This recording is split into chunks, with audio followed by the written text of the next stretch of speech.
Assalamualaikum warahmatullahi wabarakatuh. Saya Maya Kartika, mahasiswi Fakultas Ilmu Tarbiyah dan Keguruan, jurusan Pendidikan Ilmu Pengetahuan Sosial dengan NIM 0309192883, IPS 3 semester 5, untuk memenuhi ujian akhir semester atau tugas dari mata kuliah Strategi Pembelajaran IPS. Di sini saya akan mengajukan RPP dan lembar kerja peserta didik, yaitu poin yang saya dapat yaitu kelas 7 semester 1 dengan materi konektivitas antar ruang dan waktu.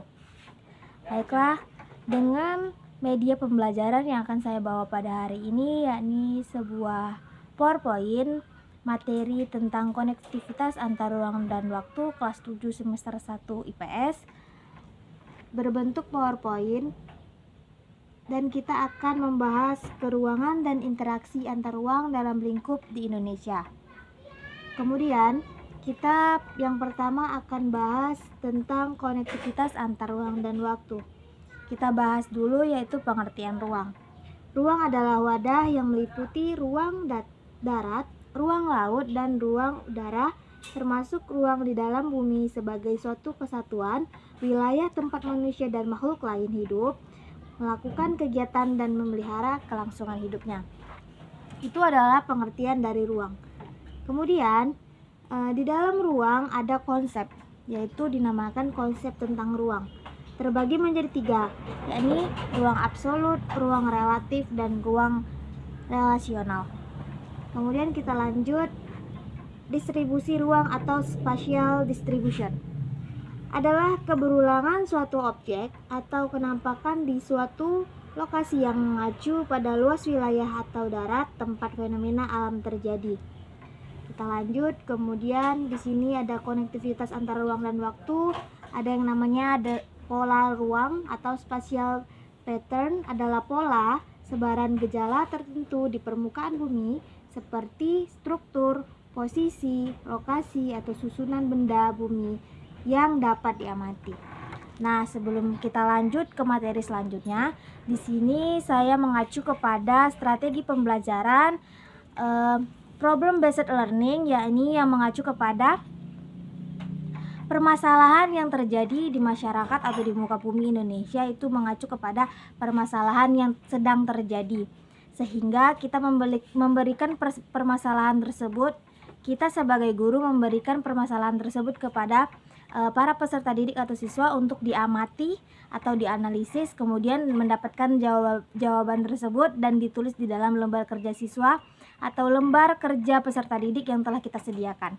Dan tidak lupa pula mengacu kepada RPP yang telah kita buat. Oke, lanjut. Konektivitas antar ruang dan waktu memiliki fenomena yang dapat dilihat dari hal-hal berikut. Yang pertama yaitu bagaimana terjadinya peristiwa siang dan malam. Nah, peristiwa siang dan malam ini terjadi karena adanya revolusi bumi, yakni pergerakan atau perputaran bumi dengan matahari. Matahari tidak bergerak, yang bergerak adalah bumi. Nah, bumi itu kan berputar. Jika bagian bumi itu bulat, jika bagian bumi yang berputar berada di depan atau berhadapan dengan matahari, maka wilayah bumi tersebut akan mengalami siang hari. Dan sebaliknya, apabila bagian bumi yang membelakangi sinar matahari akan mengalami yang namanya malam. Nah, begitu seterusnya ketika bumi berevolusi atau memutari matahari. Nah, itu adalah peristiwa terjadinya siang dan malam. Kemudian kita bahas tentang perbedaan waktu. Dan di Indonesia ada beberapa perbedaan waktu yang terjadi, yaitu ada WIT, WITA, dan WIB. Nah, ini pembagian waktu ini didasari pada wilayah-wilayah yang ada di Indonesia, dari Sabang sampai Merauke. Kemudian ada fase bulan yang bergerak melalui siklus 29 hari. Nah, di sini terjadinya bulan-bulan purnama, bulan sabit. Disinilah terjadi mengapa bulan-bulan tersebut ada banyak macamnya. Kemudian ada pergantian musim. ada musim kemarau, musim hujan, kemudian di luar negeri juga ada musim salju, musim semi, musim gugur. Nah, di dalam ini kita akan membahas bagaimana pergantian musim ini dapat terjadi. Nah, kemudian kita lanjut lagi, ruang menjadi tempat interaksi antara individu dengan individu, individu dengan kelompok, dengan kelompok dengan kelompok. Nah, kita bahas dulu tentang interaksi antar individu dengan individu. Nah, interaksi ini adalah penyatuan ya, penyatuan antara individu dan individu. Kita kasih contoh satu, individu dengan individu. Contohnya adalah ketika satu orang dengan satu orang saling mengobrol tentang suatu hal, atau misalnya satu siswa A dengan satu siswa B saling mengobrol untuk membahas tentang materi pembelajaran IPS, konektivitas antar ruang dan waktu. Nah, di sini telah terjadi contoh interaksi antar individu dan individu. Kemudian kita lanjut individu dengan kelompok. Kita kasih contoh, di dalam suatu kelas ada guru IPS yang mengajar tentang konektivitas antar ruang dan waktu, dan kemudian di dalam satu kelas tersebut ada 30 siswa yang mendengarkan guru sedang menjelaskan tentang materi konektivitas antar ruang dan waktu. Nah, ini adalah contoh dari interaksi antar individu dan kelompok. Kemudian kita lanjut contoh dari interaksi antar kelompok dengan kelompok. Nah, misalnya di dalam suatu sekolah tengah mengadakan suatu lomba cerdas cermat atau suatu lomba pekan olahraga, yakni sepak bola yang terdiri dari 11 sampai 12 orang dalam suatu regu. Nah, mereka saling bertanding antara kelas A dan B. Nah, di sini telah terjadi suatu contoh interaksi antara kelompok dengan kelompok. Kita lanjut, 3 konsep terjadinya interaksi antar wilayah. Nah, yang pertama itu ada kesempatan antara atau intervening opportunities, dan yang kedua saling melengkapi yaitu complementary, dan yang ketiga yaitu kemudahan transfer atau transferability. Kita lanjut, kita bahas tentang yang kondisi geografis Indonesia. Jadi di dalam peta, gambaran konvensional permukaan bumi yang diperkecil seperti penampakan yang terlihat dari atas. Peta adalah berbentuk seperti buku. Kemudian kita lanjut, kumpulan peta-peta yang mempunyai tema sama dan disusun dalam bentuk buku disebut atlas. Jadi atlas dan peta ini berbentuknya sama, namun kalau peta biasanya itu hanya satu lembar berbentuk panjang seperti poster dan besar, yang biasanya diletakkan atau digantung di sekolah-sekolah atau di dinding-dinding kelas. Dan kemudian kalau atlas ini berbentuk seperti buku yang banyak petanya, dari peta dunia, peta Indonesia, peta daerah-daerah, peta kota dan lain sebagainya, dibentuk disusun menjadi sebuah buku. Nah, kemudian kita lanjut globe. Globe adalah tiruan bola bumi dalam bentuk kecil. Globe berbentuk bola yang menggambarkan bentuk bumi yang bulat. Nah, jadi globe ini adalah bentuk tiruan bumi 3 dimensi. Jadi bentuknya seperti bola yang dapat diputar, dan di sini mencakup semua peta, termasuk peta Indonesia dan peta dunia. Nah, kita lanjut. Letak astronomis adalah letak suatu tempat berdasarkan garis lintang dan garis bujur. Kemudian, kondisi geografis Indonesia. Indonesia terletak di Asia. Sumber daya alam Indonesia.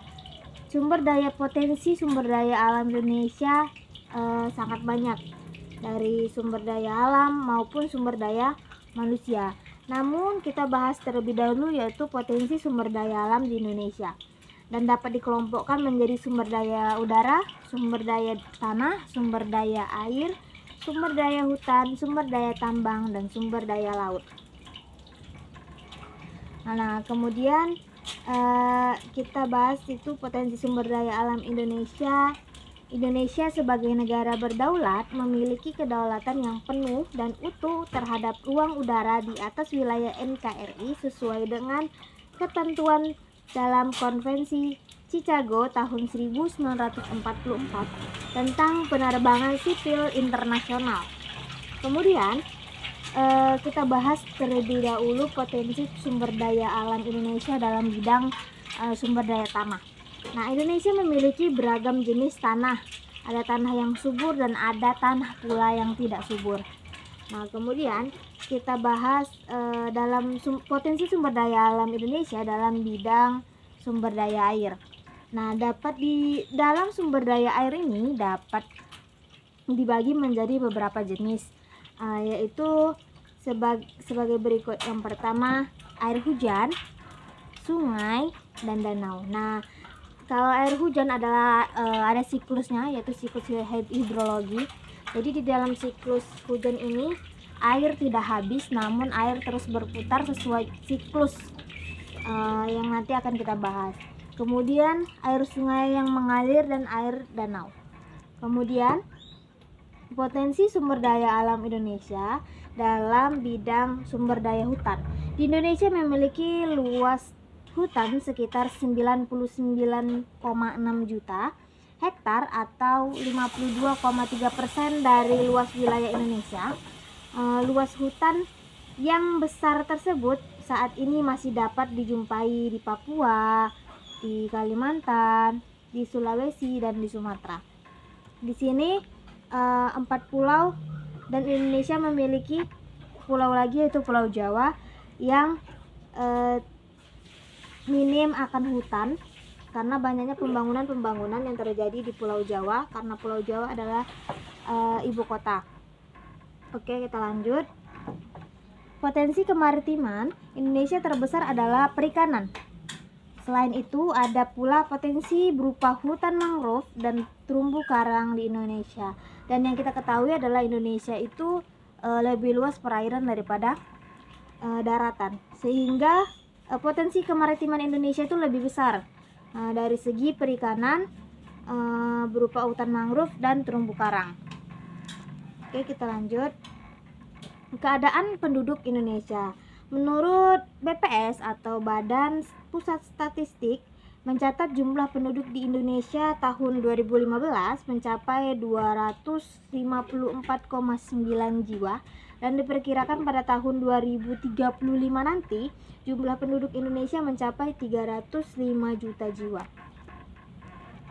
Nah, di sini ada sebuah data keadaan penduduk Indonesia sesuai dengan tingkatan umur dari 0 sampai 75 tahun ke atas, yaitu komposisi penduduk membantu sensus penduduk untuk mengetahui pertumbuhan jumlah penduduk berdasarkan kriterianya. Dan yang digambar ini adalah kriteria berdasarkan usia. Ya, ini ada 0 sampai 4, 5 sampai 9, 11 sampai 14, 15 sampai 19, 20 sampai 24, 25 sampai 29, 30 sampai 34, 35 sampai 39, 40 sampai 44, 45 sampai 49, 50 sampai 54, 55 sampai 59, 60 sampai 64, 65 sampai 69, 70 sampai 74, dan 75 tahun ke atas. Nah, kita lanjut ya. Keadaan penduduk Indonesia berdasarkan usia dan jenis kelamin. Jadi keadaan penduduk Indonesia terdiri jadi piramida-piramida. Dan piramida yang terdiri dari berdasarkan usia dan jenis kelamin itu ada 3, yaitu piramida penduduk muda, yang kedua piramida penduduk stasioner, dan piramida penduduk tua. Nah, piramida tersebut ada di berbagai negara. Nah, kemudian kita lanjut lagi keadaan penduduk Indonesia dalam bidang agama. Nah, agama yang dianut oleh penduduk Indonesia terdiri atas Islam, Kristen, Katolik, Hindu, Buddha, dan Konghucu. Dari data tersebut juga diketahui mayoritas agama yang dianut penduduk Indonesia adalah agama Islam. Nah, jadi dari 6 agama ini, dan Indonesia lah yang menjadi mayoritas dari agama di Indonesia. Nah, kemudian kita lanjut. Penduduk usia kerja dibagi menjadi 2 golongan, yaitu angkatan kerja dan yang bukan angkatan kerja. Nah, masih di keadaan penduduk Indonesia, komposisi penduduk berdasarkan letak geografis adalah pengelompokan penduduk berdasarkan lokasi, tempat tingginya. Penduduk tempat dibagi dua berdasarkan letak geografis, yaitu desa dan di kota. Nah, kita lanjut. Sebagai negara kepulauan, Indonesia memiliki beragam suku bangsa berdasarkan sensus penduduk tahun 2010. Diketahui bahwa Indonesia memiliki 1128 suku bangsa. Nah, suku bangsa Indonesia ini sangat banyak ya. Yakni ada Jawa, Bugis, Minang, Batak, Sunda, dan lain sebagainya. Nah, kemudian masih di dalam keadaan penduduk Indonesia. Di Indonesia ada 2 bahasa yang digunakan, yaitu bahasa daerah dan bahasa Indonesia. Bahasa daerah masing-masing yaitu ada bahasa Jawa, bahasa Minang, bahasa Batak, dan bahasa lainnya. Dan kemudian bahasa nasionalnya yaitu bahasa Indonesia. Nah, masih dalam keadaan penduduk Indonesia. Nah, di sini kita bahas tentang keberagaman budaya di Indonesia. Secara umumnya dapat kita lihat dari beragam rumah adat, kemudian ada pakaian adat, ada jenis tarian, kemudian ada pertunjukan seni, upacara adat, budaya yang ada di Indonesia. Dan ini sangat banyak dan beraneka ragam. Kemudian kita masih kita lanjut ke keadaan alam Indonesia. Nah, wilayah Indonesia merupakan pertemuan dari 2 deretan pegunungan lipatan budaya dunia, yakni rangkaian sirkum Pasifik dan rangkaian sirkum Mediterania. Nah, kita lanjut. Indonesia terletak di antara 2 paparan besar, yaitu paparan Sunda dan paparan Sahul. Nah, masih dalam keadaan alam Indonesia, relief muka bumi yang terbagi menjadi 3, yaitu wilayah bagian barat, wilayah bagian tengah, dan wilayah bagian timur. Iklim juga di Indonesia yaitu terbagi menjadi 3, yaitu iklim musim, iklim tropika, dan iklim laut. Kita lanjut. Masih keadaan alam Indonesia berdasarkan pendekatan biogeografi, yaitu keterkaitan antar tipe-tipe makhluk hidup dengan suatu wilayah. Kekayaan hayati Indonesia dibagi atas 2 kelompok, yaitu Malayan dan Indo-Australian. Nah, kemudian kita masih dalam keadaan alam Indonesia. Berikut 3 kelompok fauna, yaitu fauna asiatis, fauna australis, dan fauna peralihan. Nah, kita lanjut ke dampak interaksi antar ruang. Jadi konektivitas antar ruang dan waktu itu mempunyai dampak tentu saja. Ya, ini kita bahas tentang perdagangan antar wilayah. Jadi perdagangan antar wilayah adalah salah satu bentuk kegiatan distribusi yang menyalurkan barang atau jasa dari produsen kepada konsumen atau produsen yang lain antar wilayah yang satu dengan wilayah yang lain di dalam negara yang sama untuk mendapatkan keuntungan. Nah, kemudian kita lanjut masih dalam dampak interaksi antar ruang. Yang pertama yaitu mobilitas antar wilayah. Yang kedua itu perkembangan pusat-pusat pertumbuhan. Yang ketiga perubahan penggunaan lahan. Yang keempat perubahan orientasi mata pencarian. Yang kelima yaitu perkembangan sarana dan prasarana. Yang keenam perubahan sosial budaya. Yang ketujuh perubahan komposisi penduduk. Nah, baik, ini adalah materi-materi yang saya jelaskan tentang konektivitas antar ruang dan waktu.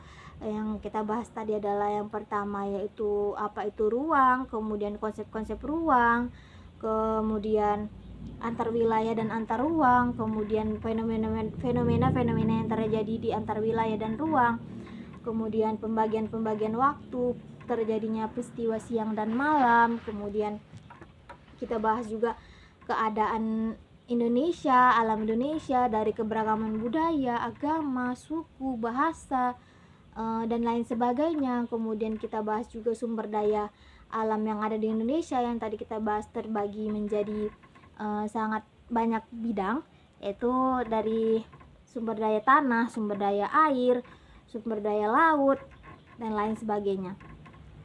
Nah, kemudian di strategi pembelajaran problem based learning ini menurut saya sangat mengacu kepada permasalahan yang terjadi saat ini dan terkini di Indonesia terutamanya, yang sangat menguntungkan atau sebagai bidang informasi kepada siswa atau peserta didik agar dapat mengetahui apa yang menjadi permasalahan sesungguhnya di Indonesia, sehingga mereka dapat mencari tahu apa permasalahan akarnya dan kemudian akan mencari solusi bersama atas apa permasalahan tersebut. Nah, kemudian guru di sini adalah sebagai fasilitator atau pembimbing saja untuk peserta didiknya dapat melakukan apa itu strategi pembelajaran problem based learning ini, sehingga dapat mengacu kepada hal-hal yang dapat memberikan pengetahuan lebih kepada peserta didik dengan tidak melakukan strategi pembelajaran itu saja. Nah, kemudian variasi dari program pembelajaran atau strategi pembelajaran problem based learning ini sangat menguntungkan bagi semua pihak yang tertentu, yaitu kepada guru dan peserta didik, karena dapat lebih mengacu ke kreativitas dari antara kedua belah pihak, sehingga dapat memvariasi kegiatan belajar mengajarnya. Nah, kemudian yang saya paparkan di sini adalah sebuah PPT atau PowerPoint dari konektivitas antar ruang dan waktu, yang saya terbagi menjadi beberapa pembahasan yang saya ajukan menjadi berbagai pembahasan yang disebarluaskan kembali. Kemudian di dalamnya saya cantumkan juga apa itu peta, apa itu globe, apa itu atlas, letak astronomis dan lain sebagainya. Hal ini dapat memberikan pengetahuan kepada siswa terkhusus materi konektivitas antar ruang dan waktu ini. Bagaimana caranya agar konektivitas antar ruang dan waktu ini dapat berjalan dengan baik, memberikan pengetahuan, karena konektivitas antar ruang dan waktu ini adalah ilmu umum terkhusus di Indonesia yang kita bahas, ilmu tetap yang seharusnya orang Indonesia itu mengetahui, terutama peserta didik, karena peserta didik adalah peserta didik ini adalah generasi penerus bangsa yang kemudian hari akan mengelola atau melestarikan kebudayaan maupun apapun yang ada di Indonesia. Nah, maka dari itu konektivitas antar ruang dan waktu ini terkhusus yaitu kelas 7 semester 1 materinya ini sangat penting untuk dibahas dan sangat penting untuk dipahami. Makanya melalui problem based learning ini sangat menguntungkan bagi peserta didik maupun guru, karena dapat mengajukan kreativitas lebih tinggi lagi untuk dapat lebih mendalam mengetahui dan memahami apa isi materi yang kita jelaskan. Nah, jadi peserta didik di sini akan mencari tahu, mungkin di dalam suatu kelas saya sebagai guru akan memberikan suatu permasalahan. Contoh, saya akan memberikan suatu permasalahan. Bagaimana bisa terjadinya peristiwa siang dan malam? Kemudian bagaimana sih bisanya adanya pembagian waktu antara wit dan wita? Nah, ini nanti peserta didik akan mencari tahu sendiri. Mungkin mereka akan mengamati di luar kelas, atau mereka akan mengunjungi perpustakaan dan membaca buku-buku yang terkait dengan pembahasan. Kemudian mereka akan menuliskan jawaban atas apa yang sudah mereka dapatkan di lembar kerja peserta didik yang telah diberikan oleh guru sebagai pembimbing atau fasilitator. Nah, kemudian mereka akan mengetahui, oh seperti ini rupanya tentang konektivitas antar ruang dan waktu, sehingga pembahasan ini lebih menyangkut lagi, lebih mudah dipahami, lebih efektif, efisien dalam pelaksanaannya. Nah, kemudian apalagi untuk media pembelajaran tidak hanya selalu tentang materi, tapi mencantumkan juga gambar-gambar. Misalnya kita membahas tentang peristiwa antar ruang dan waktu, kita buat PPT atau buat video bagaimana sih terjadinya peristiwa antar ruang dan waktu, sehingga apa, yang bekerja hanya bukan otak kanan tetapi otak kiri. Otak kanan dan otak kiri peserta didik akan bekerja, yaitu memahami materi dan memahami melalui sebuah video atau gambar sehingga dapat lebih dipahami lagi oleh peserta didik. Baiklah, kemudian itu